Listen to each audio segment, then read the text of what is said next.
Dear student, Assalamu alaikum. I am Dr. Nurul Qayyum Muhammad Musallin, the Professor of Surgery. We are in discussion about the management of acute pancreatitis.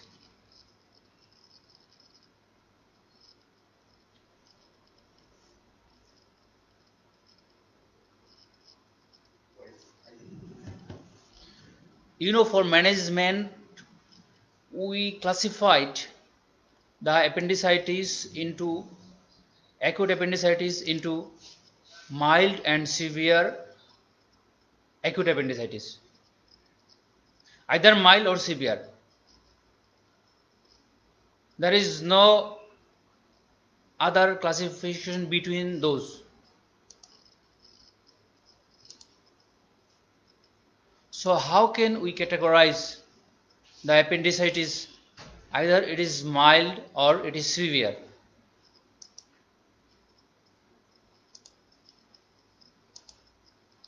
It was categorized by two scales, either Ranson scale or Glasgow scale. There are so many components of both scale, but we may classify the acute or severe pancreatitis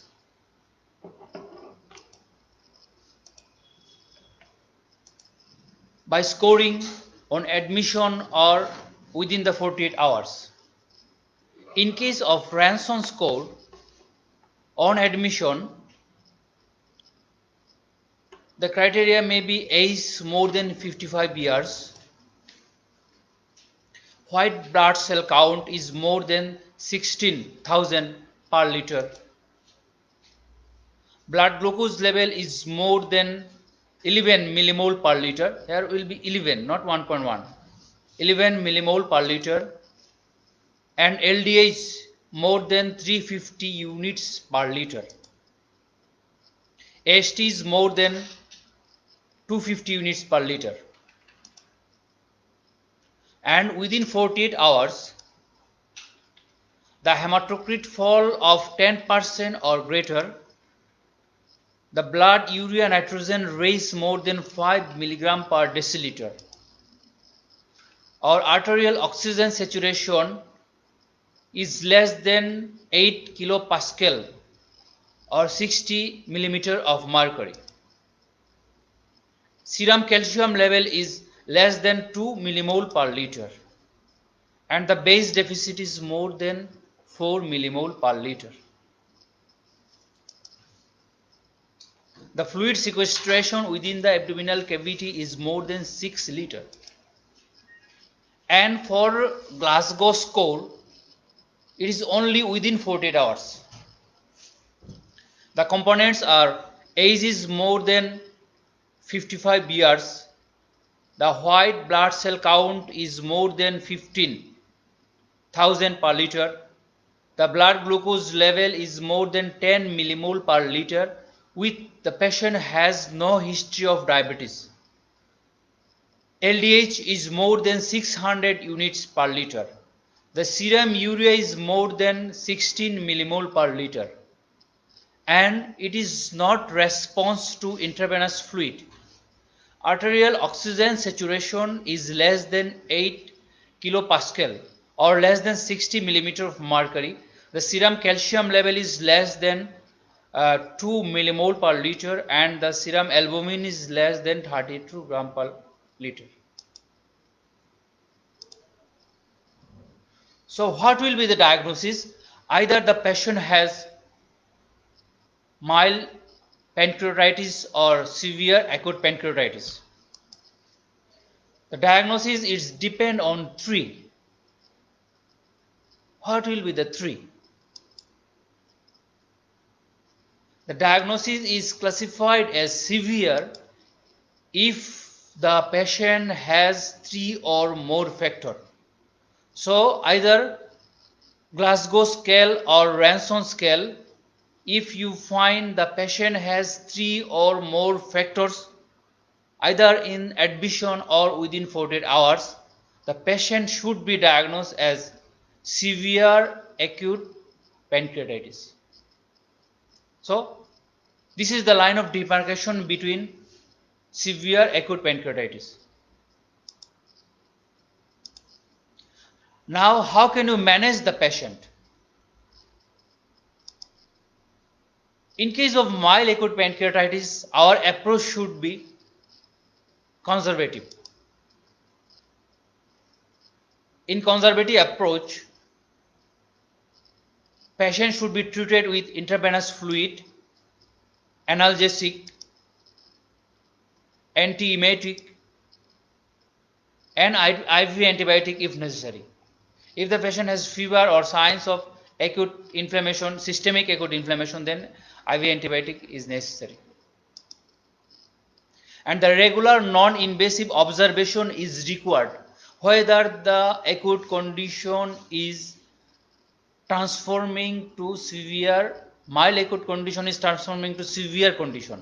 It is very important. Then the patient should be treated as a protocol of severe acute pancreatitis. Now, how can you treat the patient of severe acute pancreatitis?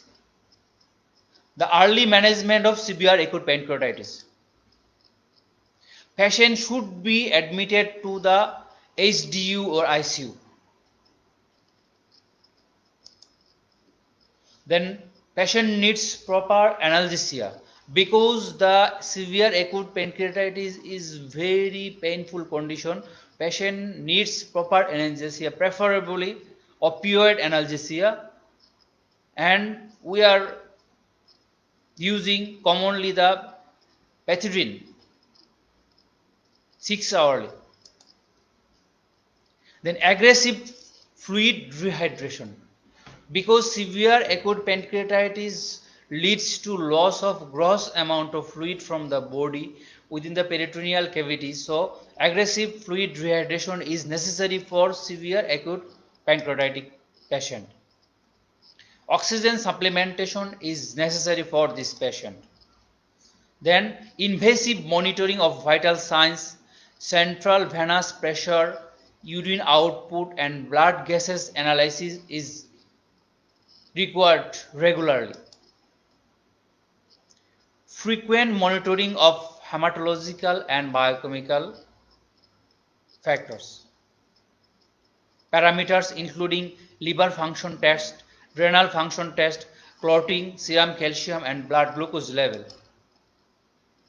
Nasogastric drain is required only initially. Antibiotics if cholangitis suspected, prophylactic antibiotic can be considered. Usually we use antibiotics regularly for severe acute pancreatitis. And CT scan is essential if organ failure, clinical deterioration or the sign of sepsis is developed. ERCP within 72 hours of severe gallstone pancreatitis or sign of cholangitis. ERCP is mandatory. Supportive therapy for organ failure if it is developed, like inotrope, ventilatory support, hemofiltration, etc.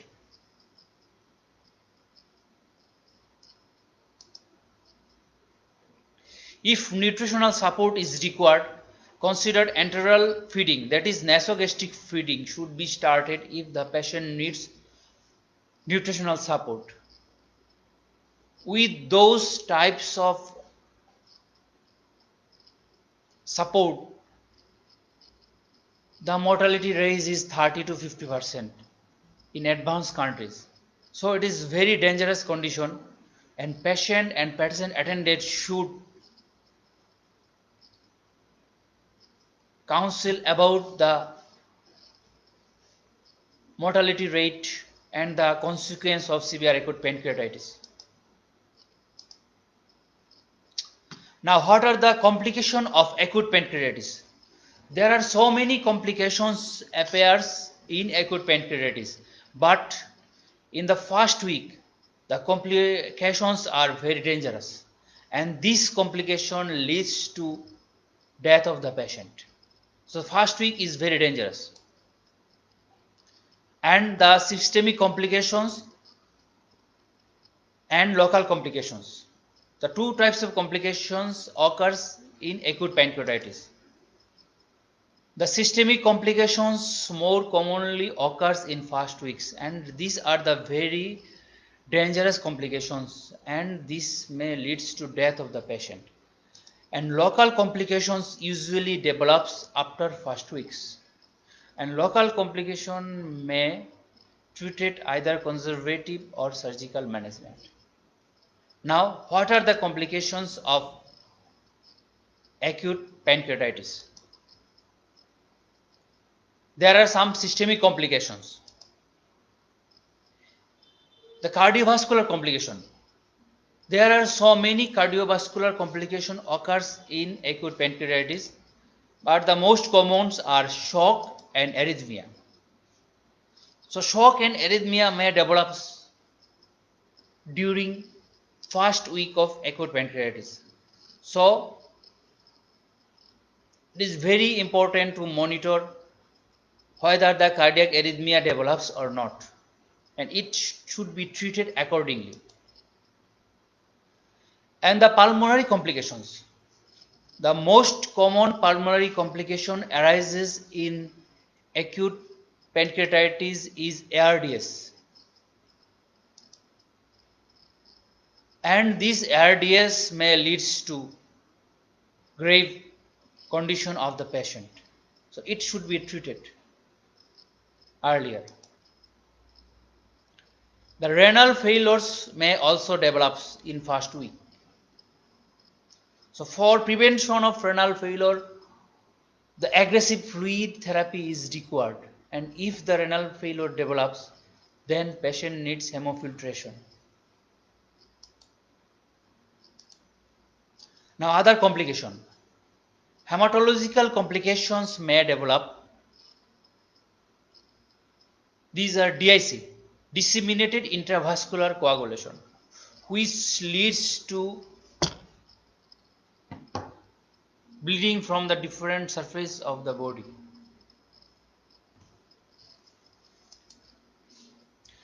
There are some metabolic complications like hypocalcemia, hyperglycemia, hyperlipidemia.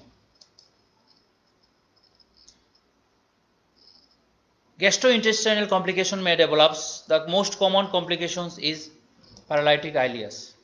So abdomen may be distended with paralytic ileus during acute pancreatitis.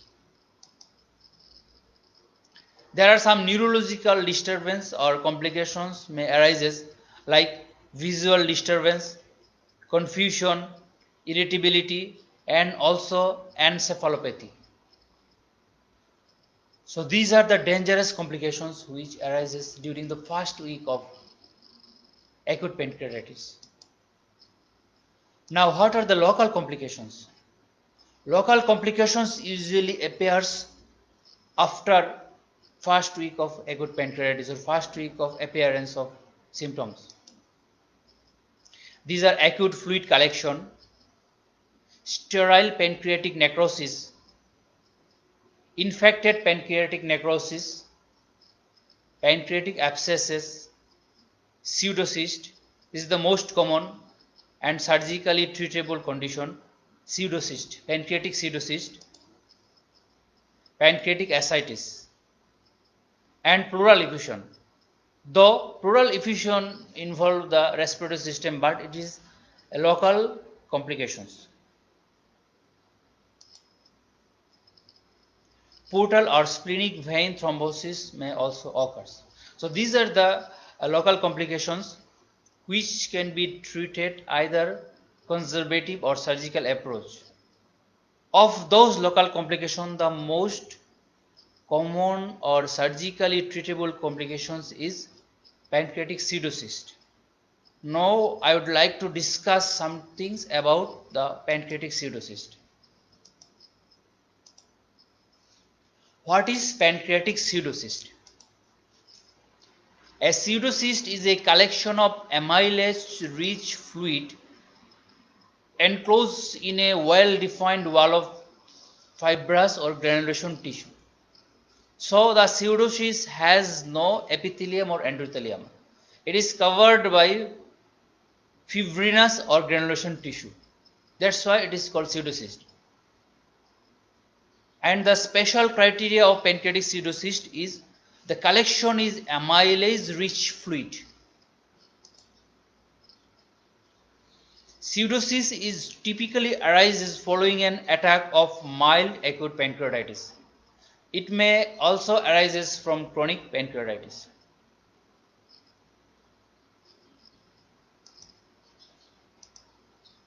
Now the location of pseudocyst. Pseudocyst always lies outside the pancreas, in the lesser peritoneal sac in proximity to the pancreas. And large pseudocysts can extend in the paracolic gutter, pelvis, or even at the mediastinum. And the pseudocyst usually has an communication with the pancreatic ducts. Now, what are the composition of pancreatic pseudocyst? You know, every cyst has its wall and its contents. So the pancreatic pseudocyst also has its wall and also its contents. It has thick fibrous capsule, and this capsule has no epithelium or endothelium, and it is formed by fibrinous tissue or granulation tissue. And the pseudocyst fluid.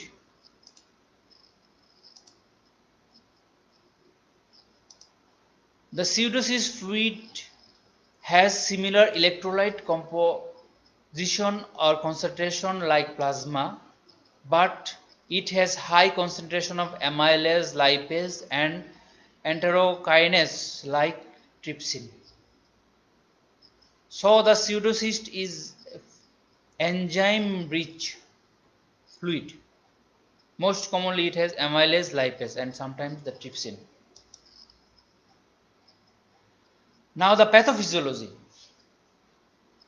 In acute pancreatitis, the pancreatic necrosis causes ductular destruction, resulting in leakage of pancreatic juice from the inflamed area of the gland. Accumulates in space adjacent to the pancreas. Inflammatory response include formation of distinct cyst wall, composed of granulation tissue organized with connective tissue and fibrosis. So by this way, the pancreatic pseudocyst develops in acute pancreatitis. Now how it's occurred in chronic pancreatitis? In chronic pancreatitis, the pancreatic duct chronically obstructed. The ongoing proximal pancreatic secretion leads to secular dilatation of ducts, that is true retention cyst. Finally, the true retention cyst coalesces and loses the epithelial lining as it enlarges and forms the pseudopancreatic cyst. Now the presentation. The symptoms. The abdominal pain is present in more than 3 weeks, and it is present in 80 to 90% of the patient. Nausea, vomiting, early satiety, bloating, indigestion. Signs are upper abdominal tenderness and abdominal fullness.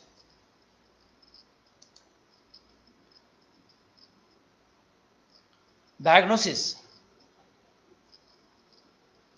How can you diagnose clinically? It is pancreatic pseudocyst. Episode of pancreatitis fails to resolve. That is, the pain of pancreatitis may continue for more than 3 weeks. Amylase level is persistently high. The persistent abdominal pain and epigastric mass palpated after pancreatitis. These are the clinical suspicion of pancreatic pseudocyst. Now diagnosis. the laboratory diagnosis, and some imaging. Laboratory diagnoses are persistently elevated serum amylase level. An ultrasound is 70 to 90% sensitive, and the CT scan is more accurate, and the sensitivity is 90 to 100%.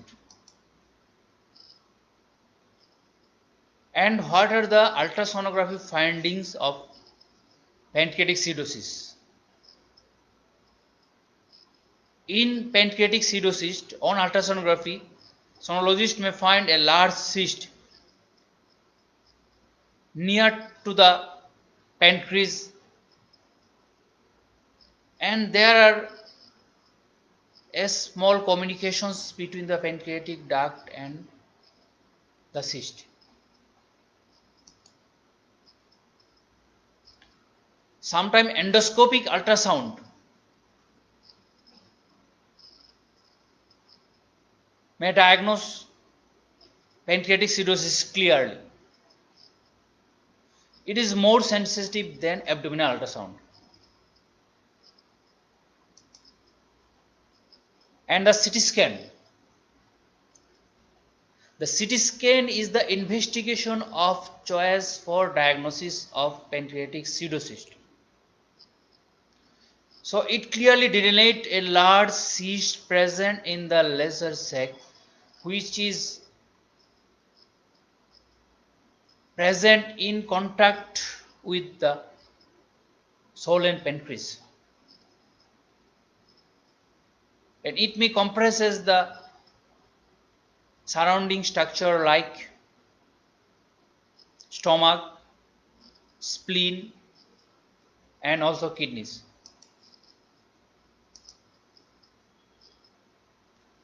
Now, what are the possible complications of pancreatic pseudocyst? There are so many complications arises from the pancreatic pseudocyst. So there are some processes and some outcomes. Infection.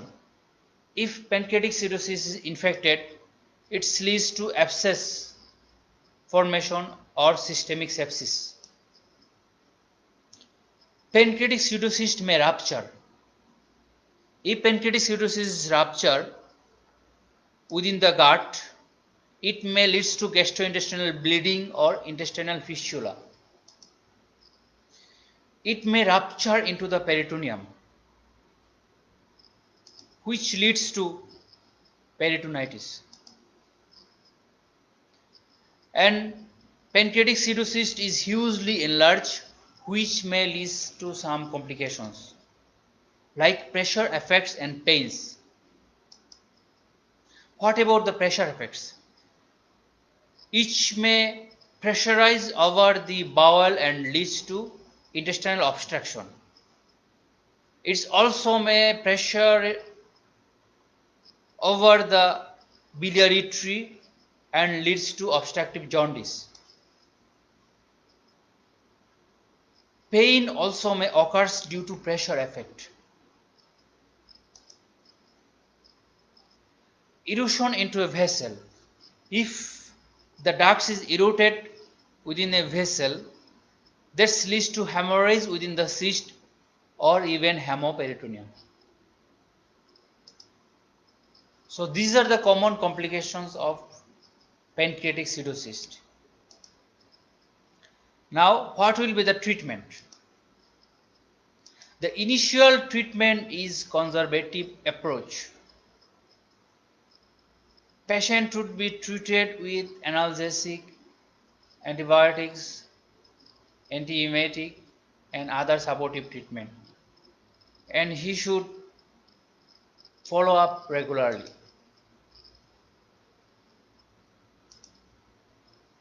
With those conservative treatment, most of the pancreatic pseudocyst is resolved spontaneously.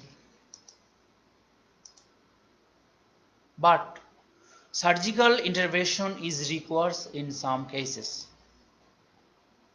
Now, what are the indications of surgical drainage? The indications are presence of symptoms is more than 6 weeks. Enlargement of pseudocyst is more than 6 centimeters. The appearance of complications of acute pancreatic pseudocyst and suspicion of malignancy. If we find one of those factors, we should decide the patient needs surgical intervention for his pancreatic pseudocyst. Now, what are the approach to draining the pseudocyst? These are the percutaneous drainage, endoscopic drainage, and also open surgical drainage. Now, what about percutaneous drainage? Percutaneous drainage is continue until the output is less than 50 ml per day. If the drainage through this drain is more than 50 ml, the drain should be continued. Now, what are the complications that may arise if percutaneous drainage is done? The complications are conversion into an infected pseudocyst. The infection may entering through the percutaneous drainage. So the sterile cyst may turn into infected pseudocyst. Catheter site cellulitis. The cellulitis may appear around the catheter insertion and damage to adjacent organ. It especially occurs during insertion of the percutaneous drain. And pancreatocutaneous fistula. Sometimes continuous drainage may lead to persistent pancreatocutaneous fistula. And also it may lead to GI hemorrhage. Now, what about endoscopic management? There are some indications for endoscopic management, that is mature cyst wall more than 1 cm, less than 1 cm thick, adherent to the duodenum or posterior gastric wall, previous abdominal surgery or significant comorbidities. And there are some contraindications for endoscopic management, that is bleeding, dyscrasia, gastric varices. If those condition is present, the endoscopic management of pancreatic pseudocyst should be avoided. Now, what about the surgical approaches? The surgical options are external drainage and internal drainage. Internal drainages are cystogastrostomy, cystojejunostomy, and cystoduodenostomy.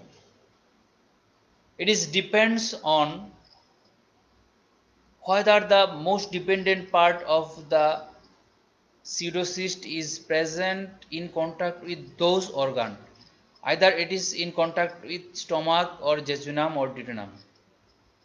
And the cystoenterostomy is done with the favorable organ, either stomach cystogastrostomy or in the jejunum cystojejunostomy or in the duodenum cystoduodenostomy. And this is the external drainage. A pigtail drain is inserted through the skin into the cyst, and the contents of the pancreatic pseudocyst is collected in a bag outside the abdominal cavity. And this is cystojejunostomy. The loops of jejunum is anastomosed with the cyst, so that the contents is permanently drained to the jejunum.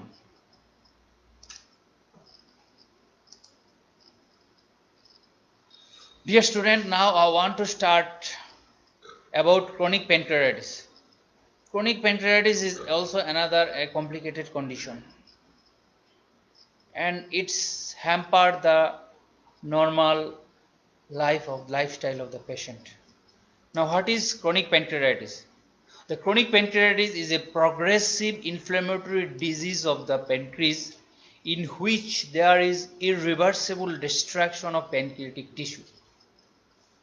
So irreversible destruction of pancreatic tissue may lead to irreversible destruction of the functions of pancreas. So chronic pancreatitis is a drastic condition.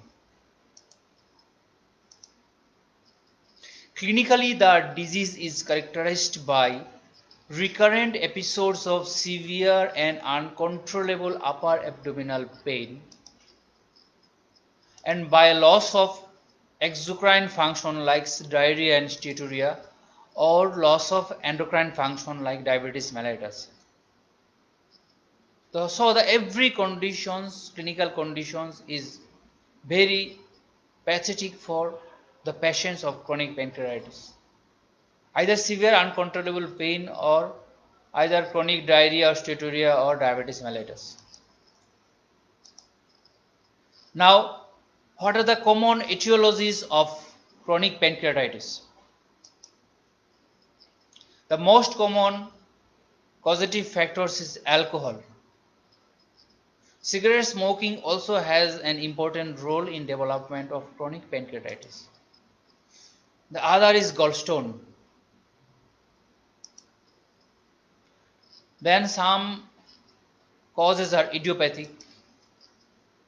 There are some hereditary causes for chronic pancreatitis. There are some autoimmune disorder which leads to acute pancreatitis, cystic fibrosis, and sequels of acute pancreatitis.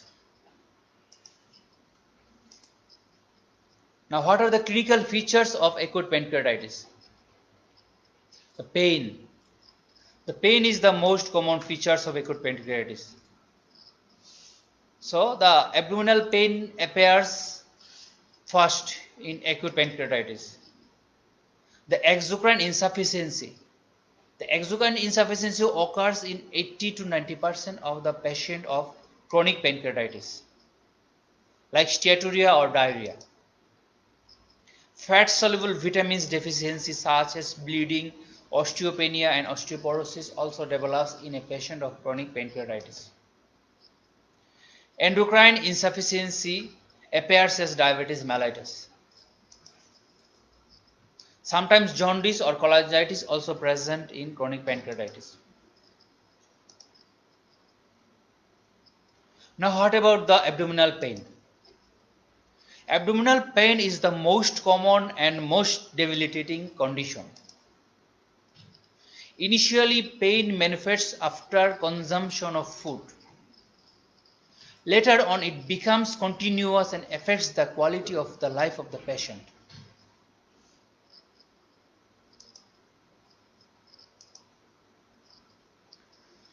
Initially, the pain was present in the epigastrium and often with radiation to the back. Because pancreas is an retroperitoneal organ, and initial pain commonly radiates to the back of the patient. The pain is boring, deep and penetrating. And the patient relieved by leaning forward by assuming the knee, chest, elbow position. The loss of appetite with weight loss, and patient has addiction to narcotic analgesic. Patient couldn't live without narcotic analgesic. Exocrine insufficiency. The steatorrhea do not usually occur until the pancreatic enzyme secretion is reduced to less than 10% of maximum output. Advanced chronic pancreatitis, maldition of the fat, protein and carbohydrates occurs and presented with diarrhea and weight loss. So these are also another debilitating condition. These are exocrine insufficiency, and this may present it with steatorrhea, diarrhea and weight loss. And what about endocrine insufficiency? You know, the blood sugar level is controlled by the hormone arises from the islets of Langerhans, that is insulin. So exocrine insufficiency leads to an insulin insufficiency in the body and which cause diabetes mellitus. The chronic pancreatitis also affects the islet cell. The populations of 40 to 80% of the patient with clinical manifestation of diabetes mellitus. Now, how can you diagnose the patient of chronic pancreatitis?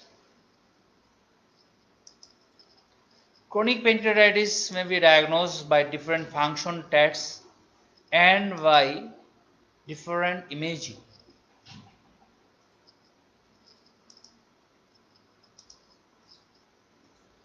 And among all imaging, the CT scan is the investigation of choice for diagnosis of chronic pancreatitis.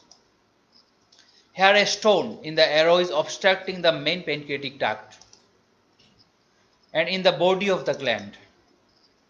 And this duct is markedly dilated upstream of the obstruction.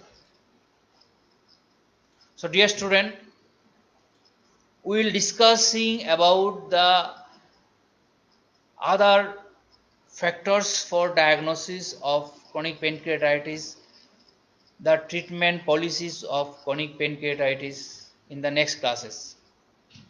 We know the pancreas is more boring classes and the factors and every discussion is also more boring. So we have to stop now and we will discussing the next portion of the pancreatitis in our next classes. Up to those classes, dear students, stay home and stay safe.